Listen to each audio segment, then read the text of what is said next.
Zob xəstələrində D vitamini niyə tez azalır? Çünki zob xəstəliyi zamanı bədənimiz immun sistemini tənzimləmək üçün daha çox D vitamini xərcləyir. Ona görə də zob xəstələrində D vitamininin səviyyəsi çox vaxt aşağı olur. D vitamini bilirsiniz ki, yağda həll olur. Zob zamanı bədəndə maddələr mübadiləsi zəifləyir. Özəlliklə autoimmun zobu olan şəxslərdə bağırsaqlarda soğurulma azalır. Bu da D vitamininin səviyyəsini aşağı salır.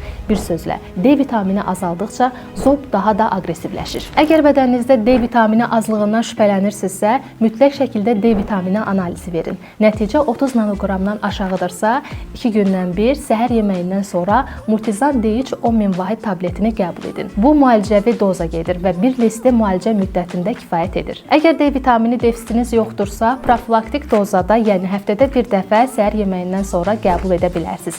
Bu, gündəlik olaraq sizin D vitaminine olan ehtiyacınızı ödəyir. Bildirim ki, bir list Multizan D3 10.000 vahid tableti bir ailədə 4 böyük şəxsin 2 aylıq D vitamininə olan ehtiyacını tam ödəyir. Yəni qiymət olaraq da bu məhsul çox münasibdir. İngiltərə istehsalı olan Multizan D3 10.000 vahid tabletlərini bütün apteklərdən əldə edə bilərsiniz. Əlavə suallarınız yaranarsa şərhə yazın.